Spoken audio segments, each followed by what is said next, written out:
Subscribe কৰিব পাটৰ learning YouTube চেনেলটি ছাত্ৰ-ছাত্ৰীসকল স্বাগতম জনাইছো পাটৰ লাৰ্নিং ইউটিউব চেনেলৰ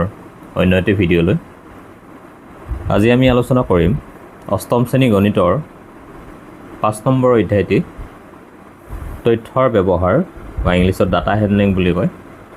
আমি অনুশীলনী 5.1 ৰ প্ৰথম প্ৰশ্নটি লৈছো প্ৰথম প্ৰশ্নটি আছে অষ্টম শ্ৰেণীৰ 46 গৰাকী ছাত্ৰ-ছাত্ৰীৰ বগা ৰঙা কলা আৰু হালধীয়া এই ৰং চাৰিটাৰ কোনে কোনটো ৰং ভাল পায় সেয়া তলৰ তালিকাত দেখুওৱা হ'ল প্ৰত্যেকগৰাকী ছাত্ৰ-ছাত্ৰীয়ে যিকোনো এটাহে প্ৰিয় ৰং হিচাপে ল'ব পাৰিব আৰু ৰং চাৰিটাৰ ক্ৰমে হোৱাইট ৰেড ব্লু এণ্ড ইয়েলোৰে চিহ্নিত কৰা হৈছে মানে W R B আৰু Y ৰে চিহ্নিত কৰা হৈছে মানে ইয়াত W মানে হোৱাইট R মানে ৰেড B মানে ব্লু Y মানে ইয়েলো এতিয়া কি কৰিব দিছে দাগ চিহ্ন ব্যৱহাৰ কৰি এখন বাৰংবাৰতা বিভাজন তালিকা প্ৰস্তুত কৰা আৰু ইয়াক ব্যাখ্যা কৰিবলৈ এডাল দণ্ডলে অংকন কৰা এটো বহুত সহজ প্ৰশ্ন এটো বহুত সহজ প্ৰশ্ন আমি কৰিবলৈ কি কৰিম এতিয়া যত্ন কৰিম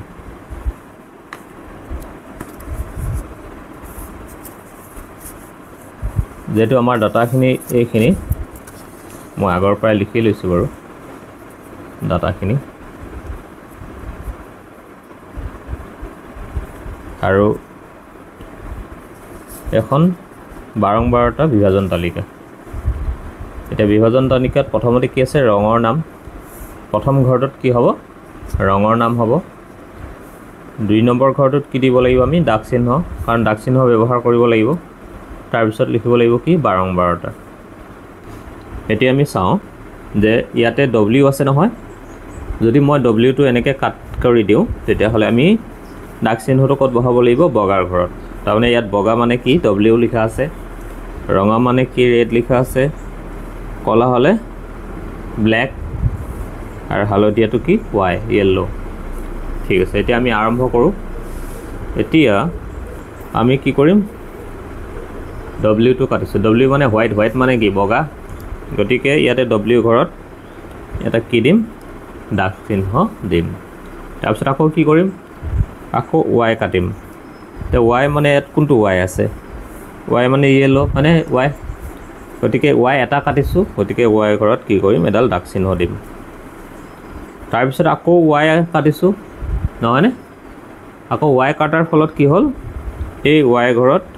হালধীয়াৰ ঘৰত আৰু এটা কি দিলো দাগ চিহ্ন দিলো এবাৰ কি R মানে ৰেড মানে ৰঙা ইয়াত R ঘৰটো মানে R আখৰ যত আছে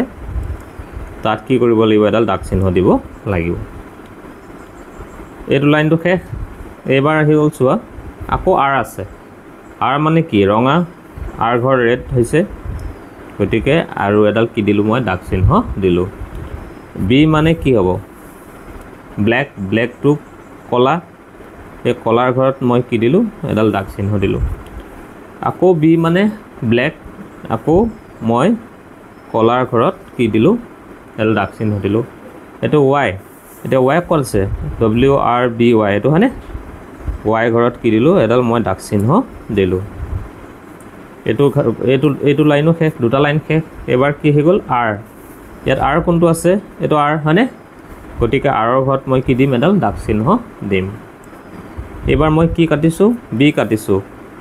B ঘৰত কি দিলো এডাল দাগ চিহ্ন দিলো এবাৰ কি কৰিম W কাটিম W টো কি আছে বগা হোৱাইট এবাৰ কি কাটিম B কাটিম B মানে কি ব্ল্যাক এটা ব্ল্যাকৰ ঘৰত মই টোটাল কেডাল হল 4ডাল এতিয়া মই এইখিনিতে এটা কথা কওঁ যে বাৰংবাৰতা বিভাজন তালিকা প্ৰস্তুত কৰি থকাৰ সময়ত যেতিয়া দাগ চিহ্ন দিবা সদায় মনোযোগেৰে দিবা খেলিমেলি হৈ যোৱাৰ বহুত চান্স থাকে গতিকে বাৰংবাৰতা বিভাজন তালিকা প্ৰস্তুত কৰি থকাৰ সময়ত যাতে কোনো ধৰণৰ অন্যমনস্ক হৈ কি নকৰা বিভাজন তালিকাখন প্ৰস্তুত নকৰা প্ৰথম কাটিবা তাৰ পিছতহে কি কৰিবা দাগ চিহ্ন দিবা এবাৰ কি কৰিম Y কাটিছো Y আছে হনে তলত ঠিক আছে Y ঘৰ এটো কিমান হল 4ডাল দিলো আকৌ Y এতিয়া 4 পিছত কি কৰি দিব লাগিব 5 দিব লাগিব 5টো আমি দাগ চিহ্নত কেনেকৈ দিম এনেদৰে কাটি দিব পাৰোঁ নাইবা এনেকৈও কাটি দিব পাৰোঁ এইটো ইয়াৰ অৰ্থটো এইটো কি বুজাইছে 5 ঠিক আছে আকৌ y আছে আকৌ কি দিলোঁ মই এডাল দাগ চিহ্ন দিলোঁ এবাৰ w টো কাটা ইয়াত w ক'ত আছে এইটো দেখিছানে এতিয়া কেইটা লাইন গ'ল আমাৰ 4টা লাইন গ'ল এবাৰ b মানে ব্ল্যাক এটা ব্ল্যাক আগতে 4টা আছিল এতিয়া 5টা হ'ব লগা হলে মই ধুনীয়াকৈ এই 5 এটো 5 বুজায় 1 2 3 4 এডাল 5 হলে এনেকৈ একাকে কাটি দিলে হ'ল আকৌ b এটা b ঘৰত 5ৰ পিছত আৰু এডাল এনেকৈ দিব লাগিব এটো 6 বুজায় এটো y কাটা y ক'ত আছে তলত দেখিছানে w ক'ত আছে আৰম্ভণিত আছে দেখিছানে এটা এটো লাইনৰ শেষ আকৌ b মানে ব্ল্যাকৰ ঘৰত b ঘৰত কি দিছো মই এডাল দাগ চিহ্ন দিছো r ৰ ঘৰত কি দিছো দাগ চিহ্ন দিছো r এটো 4 আছিল এটা এটো কি হ'ব 5 হ'ব b মানে ব্ল্যাক মই ব্ল্যাকৰ ঘৰত আৰু এটা দিছো আকৌ b ঘৰত ধুনীয়াকৈ দাগ চিহ্ন দিছো r এটা r ক'ত আছে এইটো w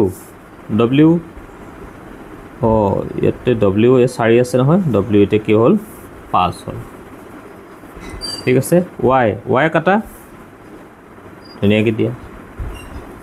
এটো লাইনত শেষ হ'ল আকৌ y এটো y কাটা তলত ধুনীয়াকৈ এনেকৈ চিন দি w কাটা w ক'ত আছে সেইটো আকৌ w কাটা w ক'ত আছে ওপৰত আছে b কাটা b ইয়াতে 4ডাল চিন হৈ আছে হয়নে 5 হ'ব লগা হলে এতিয়া কি হ'ব ধুনীয়াকৈ এনেকৈ দি দিলে হ'ল এবাৰ r কাটা r টো ক'ত আছে সেইটো b কাটা b টো ধুনীয়াকৈ b ঘৰত দিয়া r কাটা r টো r ঘৰত দাগ চিহ্ন দিয়া w কাটা w ঘৰত কি দিয়া দাগ চিহ্ন দিয়া w কাটা w ঘৰত কি দিয়া দাগ চিহ্ন দিয়া b কাটা b ঘৰত দাগ চিহ্ন দিয়া এনেকৈ r কাটা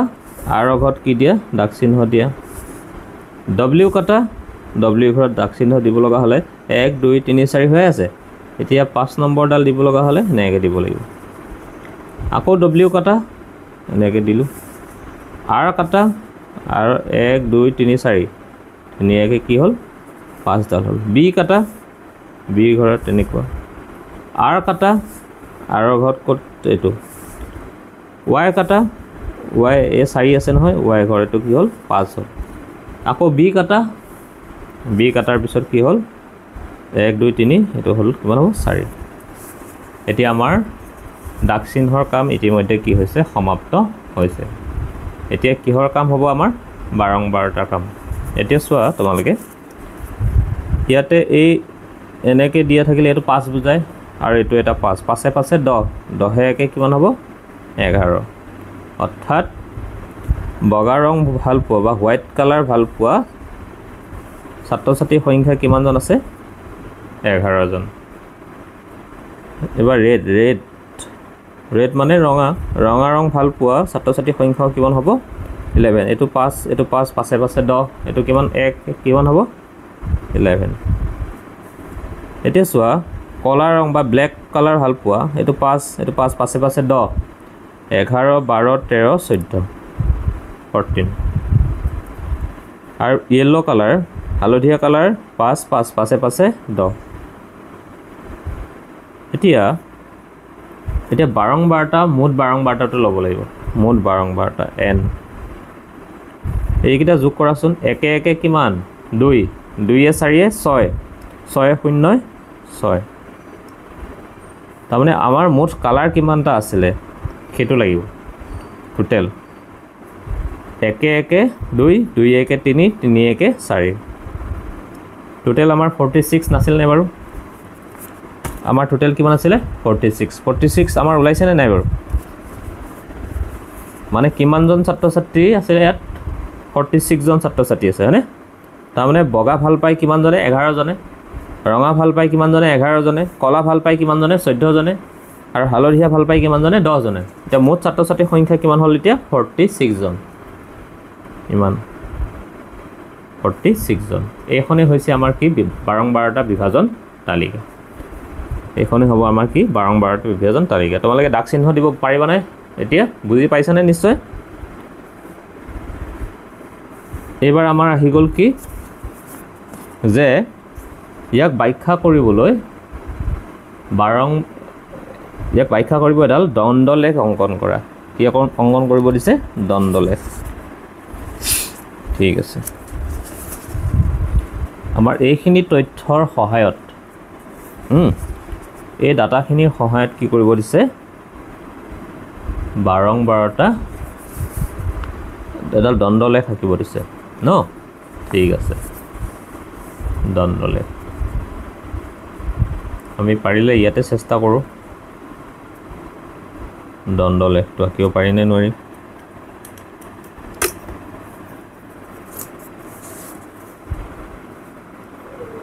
ইয়াতে নহ'ব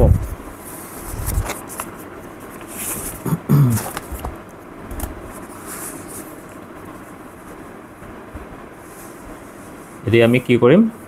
এডাল দণ্ডচিত্ৰ আঁকিবলৈ চেষ্টা কৰিম দেই এতিয়া দণ্ডচিত্ৰত প্ৰথমে কি কৰি ল'লোঁ মই দুডাল লেখ আঁকি ল'লোঁ এডাল কি হ'ল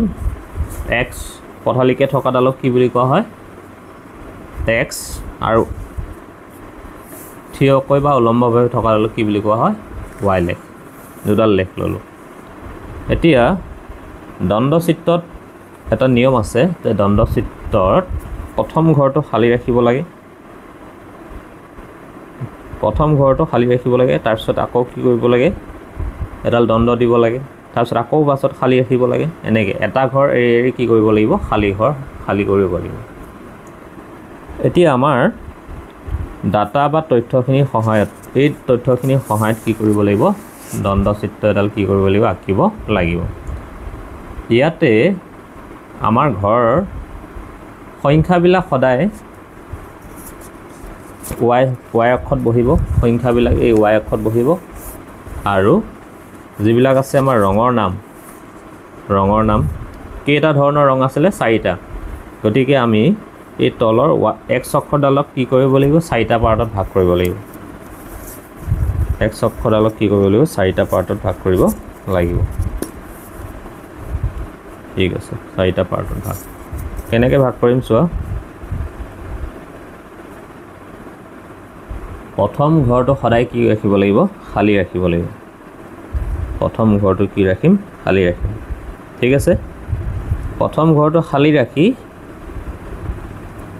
2 নম্বৰ ঘৰটো কি কৰিব লাগিব ল'ব লাগিব প্ৰথম ঘৰটো খালী ৰাখিব লাগিব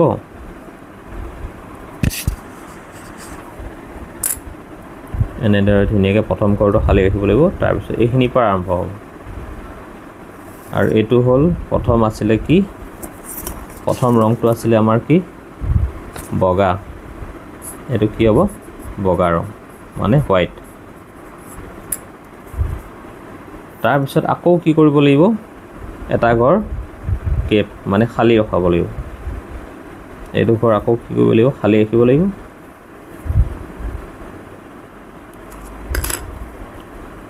এইটো ঘৰ খালী ৰাখিব লাগিব তাৰপিছত আকৌ এইটো ঘৰ ল'ব লাগিব আমাৰ টোটেল কেইটা আছিলে 4টা বগাৰ পিছত কি হ'ব বগাৰ পিছত আমাৰ কি আছে ৰঙা বগাৰ পিছত আমাৰ কি আছে ৰঙা মানে ইংলিছত তাক আৰ আখৰে সূচিত কৰে এইটো ডব্লিউ ঠিক তেনেদৰে আকৌ আমাৰ কি কৰিব লাগিব এটা ঘৰ খালী ৰাখিব লাগিব ৰাখাৰ পিছত এই ঘৰটোত কি দিব লাগিব ৰঙাৰ পিছত আমাৰ কি আছে কলা এইটো ঘৰ কলা মানে ব্ল্যাক তাৰপিছত আকৌ কি কৰিব লাগিব আমাৰ এটা ঘৰ খালী ৰাখিব লাগিব এইটো ঘৰ খালী ৰাখিব লাগিব খালী ৰখাৰ পিছত এই ঘৰটোত ল'ব লাগিব এইটো ঘৰ আছে হালধীয়া বা ইংৰাজীত কি ৱাই আখৰে চিহ্নিত কৰিছে ঠিক আছে বাৰু এই ডাটা এতিয়া চোৱা আমাৰ 12টা তালিকাত আটাইতকৈ সৰ্বোচ্চ মানটো কিমান আছে 14 নহয়নে আটাইতকৈ বেছি মানটোৱে হৈছে আমাৰ 14 এতিয়া কি কৰিম আমি কৰিব লাগিব যে আমি 14 লৈ 1 2 3 4 এনেকৈ 14 লৈ ল'ব লাগিব 14 মানে প্ৰতি ঘৰৰ মান 1 স্কেলৰ সহায়ত কি কৰিম আমি প্ৰতি ঘৰৰ মান 1 ধৰিম এতিয়া স্কেলডাল যদি আমি এনেকৈ লওঁ ধুনীয়াকৈ এনেকৈ তেতিয়াহ'লে এইখিনিলৈ 1 হ'ব এইটো হ'ব 2 এইটো 3 4 5 6 7 8 9 10 11 12 13 14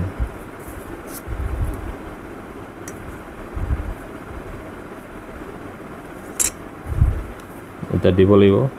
1 2 3 4 5 6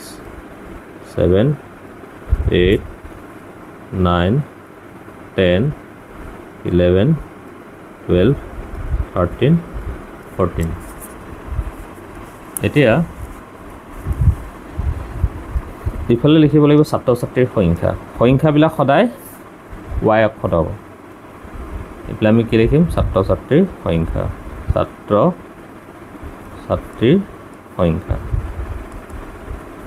আৰু ইফালে তলৰ ফালে আমি কি লিখিব লাগিব ৰঙৰ নাম তলৰ ফালে লিখিম আমি ৰঙৰ নাম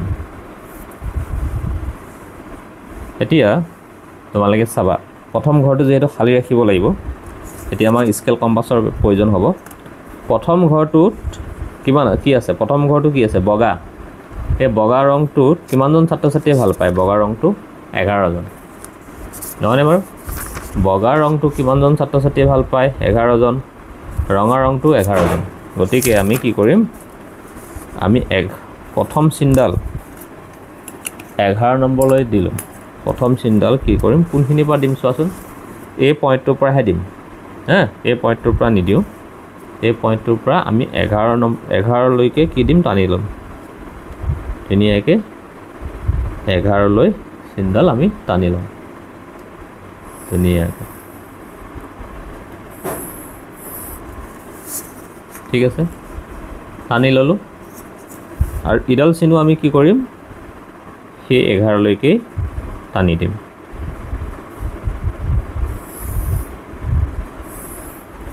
আৰু এইখিনি ধুনীয়াকৈ 11 লগত সমান কৰি দিম ধুনীয়াকৈ 11 লগত সমান কৰি দিম ঠিক আছে সমান হ'ল এইটো হৈছে 11 আৰু এইটো কি বগা ৰং অৰ্থাৎ বগা ৰং ভাল পোৱা ছাত্ৰ ছাত্ৰীৰ সংখ্যা কিমান হ'ল আমাৰ 11 জন নহয়নে বগা ৰং তাৰপিছত আছিল ৰঙা ৰঙো ঠিক তেনেদৰে 11 জন ছাত্ৰ ছাত্ৰীয়ে কি কৰে ভাল পায় এতিয়া ঠিক তেনেদৰে আমি আকৌ কি কৰিম এটা ঘৰ গেপ দিম এই ঘৰটো কি কৰিম গেপ দিম এই চিনডালৰ পৰা টানি দিম 11 লৈকে কিমানলৈকে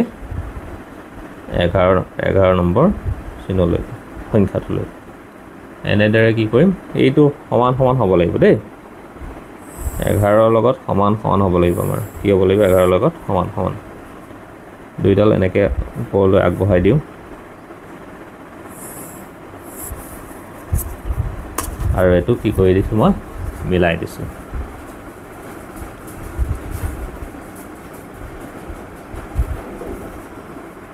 এইটো কিমান 11 মানে বগা ৰং ভাল পোৱা যিমান আছিলে ৰঙা ৰঙো সিমানেই আছিলে 11 জন নহয়নে বাৰু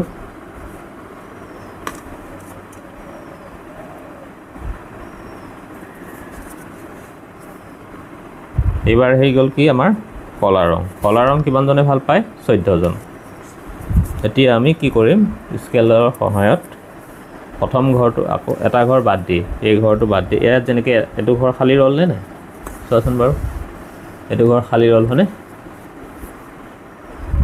এইবাৰ কি কৰিম কলা ৰং ভাল পোৱা ছাত্ৰ ছাত্ৰীৰ সংখ্যা কিমানজন 14 জন গতিকে আমাৰ এই 14 লৈকে তাক দিয়া আছে ধুনীয়াকৈ এই চিনডালৰ পৰা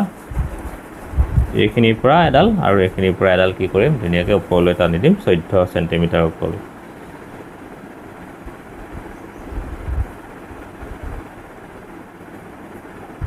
লৈ ধুনীয়াকৈ ওপৰলৈ 14 লৈকে এনেকৈ টানি দিছোঁ এইফালেও এনেকৈ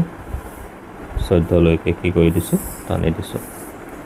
আৰু ধুনীয়াকৈ এনেকৈ লগাই দিছোঁ এটা হল 14 অৰ্থাৎ কলা ৰং ভাল পোৱা ছাত্ৰ ছাত্ৰীৰ সংখ্যা কিমানজন 14 জন এবাৰ হেল গল কি হালধীয়া ৰং ভাল পোৱা ছাত্ৰ ছাত্ৰীৰ সংখ্যা হৈছে 10 জন গতিকে আমি এই ঘৰটো খালি ৰাখি এডাল চিনৰ পৰা এটো ঘৰ খালি ৰাখি এই বিন্দুটোৰ পৰা কি কৰিম 10 লৈকে টানি দিম 10 লৈকে ওপৰলৈ টানি দিম 10 ঘৰলৈ 10 এটো 10 লৈ টানি দিছোঁ এটো এনেদৰে 10 লৈ টানি দিছোঁ টানি দিয়াৰ ফলত কি কৰি দিম ধুনীয়াকৈ লগাই দিম ধুনীয়াকৈ কি কৰি দিছোঁ লগাই দিছোঁ এনেকৈ ওপৰত 10 দিছোঁ আৰু তোমালোকে এনেকৈ কি কৰিব পাৰা লিখি দিব পাৰা এটো কি বগা মানে হোৱাইট এটো কি সৰি বগা হোৱাইট এটো কি ৰঙা ৰেড এনেদৰে লিখি দিব পাৰা ৰং এটো কি কলা মানে ব্ল্যাক এটো কি হালধীয়া ইয়েলো এনেদৰে কি কৰিব পাৰা তোমালোকে লিখি দিব পাৰা বুজি পাইছানে বাৰু তোমালোকে এনেদৰে কি আঁকিব পৰা যায় এটা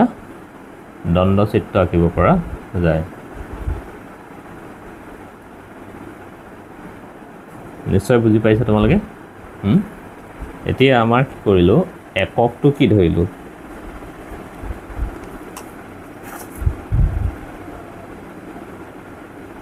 এককটো যে 1 একক ইকুয়াল টু 1 সেন্টিমিটাৰ এটাকে ধৰিছেন নাই 1 একক ইকুয়াল টু 1 সেন্টিমিটাৰ নহয় নে বাৰু তাৰ মানে এটো স্কেলৰ সহায়ত এইটা সেন্টিমিটাৰ ঘৰ নহয় জানো গতিকে প্ৰতি ঘৰ মান কিমান ধৰিছো 1 সেন্টিমিটাৰকে ধৰিছো নহয় জানো কিবা বেছি কম বেছি ধৰিছো নেকি নাই নহয় কেতিয়াবা কি হয় এই এককটো খেলিমেলিও হয় মানে বেলেগকে ধৰিব পাৰে মানে কেতিয়াবা 1 একক ইকুয়াল টু 10 সেন্টিমিটাৰ ধৰিব পৰা যায় বা 200 সেন্টিমিটাৰ ধৰিব পৰা যায় মানে বিভিন্ন ধৰণৰ অংকটোৰ ওপৰত বেছ কৰে আৰু হা তথ্যখিনিৰ ওপৰত বেছ কৰিহে কি কৰা যায় এককটো সলনি হৈ থাকে এবাৰ আমি পিছৰ প্ৰশ্নলৈ আহিছো এতিয়া আমি 2 নম্বৰ প্ৰশ্নলৈ আহিছো জোনাকী আত্মসহায়ক গোটৰ 35 জন সদস্যৰ প্ৰতি মাহৰ জমা তলত দিয়া ধৰণৰ এনেকৈ টোটাল এনেকৈ কি দিয়া আছে টোটাল 35 জন সদস্যৰ প্ৰতি মাহত কিমান টকাকৈ জমা হয় সেইটো দিয়া আছে তাৰ পিছত লিখিছে যে 110 ৰ পৰা 120 120 ৰ পৰা 130 130 ৰ পৰা 140 এনেদৰে শ্ৰেণী অন্তৰাল লৈ দাগ চিহ্ন ব্যৱহাৰ কৰি বাৰংবাৰটা তালিকা প্ৰস্তুত কৰা অৰ্থাৎ আমাক ইয়াতে এবাৰ কি লাগিব আমাক শ্ৰেণী অন্তৰালটো দিয়াই আছে আমি প্ৰথম প্ৰশ্নটোত যেনেকৈ লিখিছিলো যে ৰঙৰ নাম সেই ৰঙৰ নামটোৰ সলনি এবাৰ কি হ'ব তাত শ্ৰেণী অন্তৰাল হ'ব আমাক এবাৰ শ্ৰেণী অন্তৰালটো দিয়া আছে যে 110 ৰ পৰা 120 তাৰমানে ইয়াত 110 ৰ পৰা 120 ৰ ভিতৰত এই ঘৰটোত লিখিব লাগিব প্ৰথম ঘৰটোত তাৰ পিছত 120 ৰ পৰা 130 ইয়াতে মানে কি হয় 121 ৰ পৰা হ'ব লাগিব 120 টো ইয়াত থাকিব 121 টো ইয়াত থাকিব বুজিলানে গতিকে ইয়াতে আসলতে এনেকুৱা হয় 110 ৰ পৰা 119 120 ৰ পৰা 129 তেনেকুৱা ধৰণৰ লিখিব লাগে ইয়াত যেহেতু আমাক দিয়ে দিছে শ্ৰেণী অন্তৰালটো আমি ইয়াতকৈ পৃথককৈ লিখিব নোৱাৰোঁ কিন্তু প্ৰকৃততে আমি এনেকৈ লিখিব লাগিছিল আচলতে 110ৰ পৰা 119 এনেকৈ শ্ৰেণী অন্তৰালটো লিখিব লাগে এতিয়া ইয়াতে চোৱাচোন ইয়াতে 120 দিয়া আছে আকৌ ইয়াতে 120 দিয়া আছে 120টো আমি আচলতে লিখিম ক'ত প্ৰথমটোত লিখিম নে 2 নম্বৰটোত লিখিম 120টো যদি 120 কৰবাত থাকে তেতিয়াহ'লে আমি কি কৰিব লাগিব 120টো ইয়াতে প্ৰথমটোত লিখিলেও হ'ব 121ৰ পৰা 130ৰ ভিতৰত থাকিলে 2 নম্বৰ ঘৰটো লিখিম ঠিক তেনেদৰে 131ৰ পৰা 140ৰ ভিতৰত থাকিলেহে কি লিখিম এই 3 নম্বৰ ঘৰটোত লিখিম এনেদৰে আমি কি কৰিব লাগিব শ্ৰেণীৰ অন্তৰালটো লিখি গৈ থাকিব লাগিব কেতিয়ালৈকে লিখি গৈ থাকিব লাগিব যেতিয়ালৈকে আমাৰ ইয়াৰ সৰ্বোচ্চ মানটো ইয়াৰ ভিতৰত নাথাকে হা সৰ্বোচ্চ মানটো ইয়াতে আটাইতকৈ বেছি মানটো কিমান ইয়াতে আটাইতকৈ বেছি মানটো খুব সম্ভৱতঃ 185 হয়নে 185 এতিয়া 185 লৈ মই শ্ৰেণী অন্তৰালটো লিখিব লাগিব কেনেকৈ লিখিব লাগিব 140 এটো 140 লৈ লিখিলোঁ 140 পৰা 150 150 পৰা 160 160 পৰা 170 170 পৰা 190 মানে 190 লৈ লিখিলে হ'ল মানে 190 ভিতৰত 190 কৈ এটো সৰু হয় নহয় 185 টো গতিকে এই 190 ভিতৰত আছে 180 পৰা 190 ভিতৰতে 185 সংখ্যাটো আছে গতিকে আমি 190 লৈ শ্ৰেণী অন্তৰাল ললেই হ'ব বুজি পাইছানে তোমালোকে ঠিক আছে এবাৰ এইখিনি ডাটাৰ মই প্ৰথম শ্ৰেণী অন্তৰালটো লৈ লৈছোঁ আমাক শ্ৰেণী অন্তৰালটো কি ল'ব দিছিলে যে শ্ৰেণী অন্তৰালটো ল'ব দিছিলে 110ৰ পৰা 120 আমাক শ্ৰেণী অন্তৰালটো ল'ব দিছিলে 110ৰ পৰা 120 তাৰপিছত ল'ব লাগিব কি 120ৰ পৰা 130 তাৰপিছত হ'ব কি 130ৰ পৰা 140 নহয়নে বাৰু তাৰপিছত কি হ'ব 140ৰ পৰা 100 কিমান হ'ব শ্ৰেণী অন্তৰালটো 150 তাৰপিছত কিমান হ'ব 150ৰ পৰা শ্ৰেণী অন্তৰালটো 100 কি হ'ব 60 তাৰপিছত কি হ'ব 160ৰ পৰা শ্ৰেণী অন্তৰালটো 100 কিমান হ'ব 70 তাৰপিছত কিমান হ'ব 170ৰ পৰা শ্ৰেণী অন্তৰালটো কি হ'ব 180 আৰু 180ৰ পৰা 190 লৈ শ্ৰেণী অন্তৰালটো লিখিব লাগিব মই 190 লৈহে কিয় লিখিলোঁ জানানে ইয়াতে আটাইতকৈ ডাঙৰ মানটো আছে 185 গতিকে 180 আৰু 190 ভিতৰতে 185 সংখ্যাটো আছে হা গতিকে আমি আৰু তাতকৈ বেছিকৈ লিখিব নেলাগে বুজিব পাৰিছানে বাৰু তোমালোকে ঠিক আছে এবাৰ আমি চোৱা এই ডাটাখিনি আমি এনেকৈ লৈ লৈছোঁ এই ডাটাখিনি এতিয়া কি কৰিম কাটিম হা দাগ চিহ্ন বহুৱাব লাগিব যেহেতু গতিকে দাগ চিহ্ন বহুৱাৰ সময়ত কোনো ধৰণৰ অন্য মনস্ক হৈ কি কৰিব নোৱাৰিবা দাগ চিহ্ন ব্যৱহাৰ কৰিব নোৱাৰিবা এতিয়া 110টো কাটিছোঁ এনেকৈ 110টো ক'ত আছে ইয়াত আছে হয়নে গতিকে ইয়াত প্ৰথম দাগ চিহ্ন দিছোঁ মই ঠিক আছে 140টো দেখিছানে ইয়াতে 140 আছে চোৱা ক'ত 130 to 140 আৰু 140 to 150 আমি দিম কোনটোত প্ৰথমটোত দিম কোনটোত দিম প্ৰথমটোত ঠিক আছে আমি প্ৰথমটোতেই কি দিছোঁ 140 যে আছে আমি প্ৰথমটোতেই দি দিছোঁ দাগ চিহ্নটো তাৰপিছত 145 এই 145টো ক'ত আছে 140 পৰা 150 ভিতৰত নাই নে বাৰু 145টো গতিকে মই ইয়াত কি দিছোঁ দাগ চিহ্ন দিছোঁ তাৰপিছত চোৱা 175টো মই কাটিছোঁ 175টো আছে ক'ত 170 পৰা 180 ভিতৰত আছে হয়নে গতিকে এনেকৈ দাগ চিহ্ন দিলোঁ তাৰপিছত আছে 125টো আছে ক'ত 120 পৰা 130 ভিতৰত গতিকে দাগ চিহ্ন মই ইয়াত দিছোঁ এবাৰ 140 কাটিছোঁ আকৌ কাটি 140 ক'ত আছে এইটো 140 ইয়াত দিছোঁ আকৌ 140 আছে আকৌ মই কি দিছোঁ ইয়াতে দিছোঁ দাগ চিহ্নটো তাৰপিছত চোৱা 185 এইটো আটাইতকৈ ডাঙৰ মান আছিলে গতিকে 180 পৰা 190 ভিতৰত 185টো আছে মই দাগ চিহ্নটো ইয়াত দিলোঁ ঠিক আছে বাৰু তাৰপিছত এইটো 110 110 গতিকে 110টো আছে ক'ত প্ৰথম ঘৰটোত আছে নহয়নে বাৰু তাৰপিছত 122 ক'ত আছে 122 2 নম্বৰ ঘৰত নে আচলতে প্ৰথম ঘৰটোতে দিব লাগিব 122 হা 120টো প্ৰথম ঘৰতে দিব লাগিব তাৰপিছত 175 টো ক'ত আছে 175 টো 170 পৰা 180 ভিতৰত দিলো 140 টো ক'ত আছে 8 130 পৰা 140 ভিতৰত তাৰপিছত 120 টো ক'ত আছে প্ৰথম ঘৰত 120 টো ক'ত আছে প্ৰথম ঘৰত গতিকে এটো 4 হ'ল আৰু এনেকৈ পেটটো ধুনীয়াকৈ কাটি দিলে এটো কিমান হ'ব 5 150 টো ক'ত আছে এটো 140 পৰা 150 ভিতৰত নহয়নে ঠিক আছে 120 টো ক'ত আছে ধুনীয়াকৈ এটো প্ৰথম ঘৰত 125 টো ক'ত আছে 2 নম্বৰ ঘৰত মানে 120 ৰ পৰা 130 ৰ ভিতৰত 125 টো আছে নাই আছে তাৰপিছত 150 ক'ত আছে এইটো 140 পৰা 150 ভিতৰত 140 টো ক'ত আছে তো 130 পৰা 140 ভিতৰত গতিকে আগতে আছিল 4 ডাল এতিয়া হ'ল কিমান হ'ল এডাল 5 ডাল তাৰপিছত 130 টো ক'ত আছে 130 2 নম্বৰ ঘৰত 150 টো ক'ত আছে এইটো 150 মানে 140 পৰা 150 ঘৰত 140 টো ক'ত আছে 140 এইটো 130 পৰা 140 ভিতৰত আমি এটোত নেলিখিম কিন্তু 140 পৰা 150 এটোত নেলিখিম হা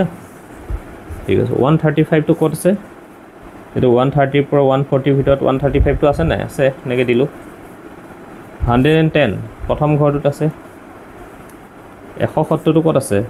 160 পৰা 170 ভিতৰতে আছে হয়নে 135 টো ক'ত আছে 130 পৰা 140 ভিতৰত 135 টো আছে 180 টো ক'ত আছে এইটো 170 পৰা 180 ভিতৰতে 180 টো আছে 175 টো ক'ত আছে ইয়াতে আছে 165 টো ক'ত আছে ইয়াত আছে 160 পৰা 170 ভিতৰত 165 আছে 180 টো ক'ত আছে ইয়াত আছে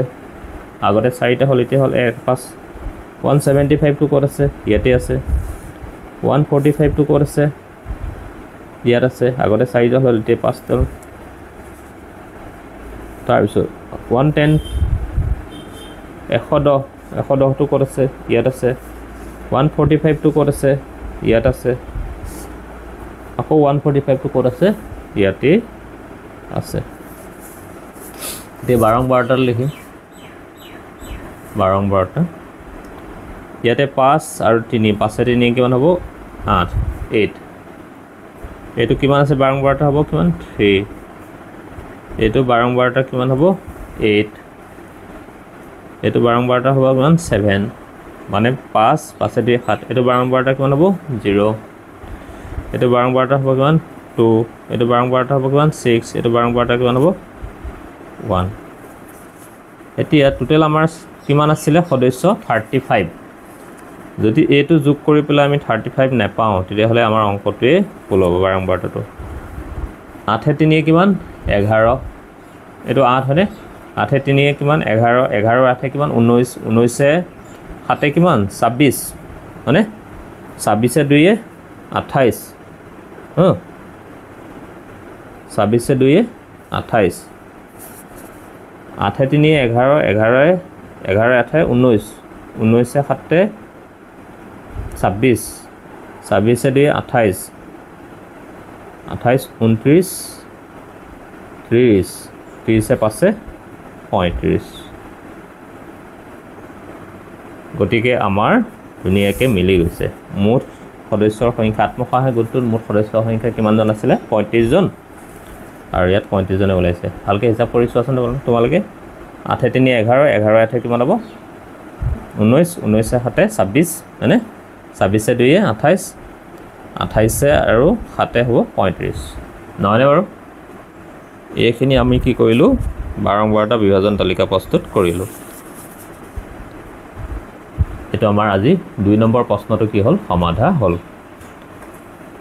এতিয়া এইখিনি তথ্যৰ সহায়ত এইখিনি ডাটাৰ সহায়ত কি কৰিব লাগিব এটা হিষ্টগ্ৰাম বা স্তম্ভলেখ প্ৰস্তুত কৰিব লাগিব। 2 নম্বৰ তাৰমানে 3 নম্বৰ প্ৰশ্নটো আচলতে 2 নম্বৰ প্ৰশ্নটোৰ ৰেফাৰেঞ্চ আৰু এই ডাটা 2 নম্বৰ প্ৰশ্নটো যে শেষ হ'ল এই 2 নম্বৰ প্ৰশ্নটোৰ পিছত এই ডাটাখিনিৰ সহায়ত এটা কি কৰিব লাগিব স্তম্ভলেখ অংকন কৰিব লাগিব আৰু স্তম্ভলেখত কোনো ধৰণৰ মাজত গেপ নাথাকে হা ধুনীয়াকৈ লিখিলেই হ'ল। তাৰপিছত